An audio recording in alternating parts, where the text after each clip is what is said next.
कोमारे राज्यर प्रथम बायोडिजेल प्रकल्प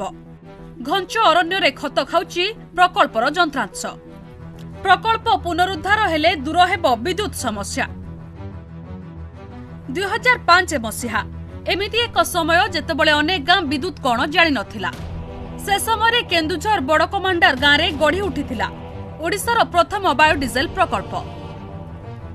दुर्गम अंचल में अवस्थित गांव में प्रकल्प प्रतिष्ठार एकमात्र लक्ष्य थिला अदरकारी मंजीरु तेल बाहर करी विद्युत शक्ति उत्पादन आउ एथिपाई सहयोगर हाथ बढ़ाइथिले एक विदेशी संस्था गाँव आलू बसला आमर जो धान पेशा बसला हल्दी गुंड फुंड होता जदि गुंड सब बसला सब जंगल जातीय जो मंजी फंजी जो शाल मंजी कनर मंजी सब विभिन्न प्रकार मंजी से गुड़े तेल बाहर करके चलुला से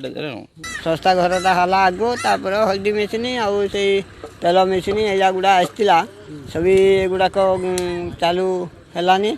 हाँ 10-15 दिन के चली लोक जी आनले आउ तानिके चलेलेनी प्रकल्प आरंभर किछि मास बेस सुचारू रूपे परिचालित होइथिला संध्यारे गाँव अंधकार दूर हेबा सह दिन में धान कल हलदी कल चलुथिला हेले एहार परिचालना दायित्व रे थिबा लोक माने बेसी दिन पर्यंत एहाकु चलाई पारि नथिले सेपटे तेल बाहरुथिबा मंजी विपुल मात्रा रे न मिलबारु प्रकल्प गृह रे पड़िथिला ताला प्रकल्प रे व्यवहृत अनेक जंत्रांश चोरी होइथिला एने थाना रे अभियोग होइथिले मध्य कोनोसी सुफल मिलि नथिला एबे घंच अरण्य भितरे जराजीर्ण अवस्था रे एही प्रकल्प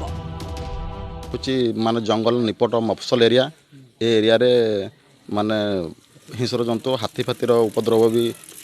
रहुछि तेणुकरी एथिपाई ग्राम रे किमती आलुओ जलियो प्रत्येक घरे घरे लोक किमती टिके सचेतन हेबे से हिसाब रे दिया हितला किंतु ताहा तो किछि हे पल्लानी आशा आशा ही रहीगला सेटा केवल लाइट पई करा हितला गाँ को आलोक देवा पई आ गुटे हितला हमर हल्दी गुंड सिटी करिया पई ग्राइंडर गुटे थिला आ गुटे से जो मंजी छड़ाया पई गुटे मेसिन देइथिले ए दुटा मेसिन थिला इति कहले 2 वर्ष हलानी से जिंस राति रे चोरी की नहीं गले प्राय थाना रे एफआईआर करतलो थाना वाला आसी जदी इनक्वायरी करथांता ताले मिली थांता जदि आउ मेसिन जदि देबे ताहले ताकू गाँ लोक उपकृत हो पारते चलले तेबे राज्यर प्रथम बायोडिजेल प्रकल्प को जदि पुनरुद्धार करा जिवो छोट छोट गाँ विद्युत क्षेत्र में स्वावलंबी हो पारिबो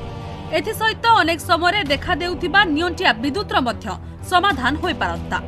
केन्दुझरु संतोष महापात्रଙ୍କ रिपोर्ट ईटीवी भारत।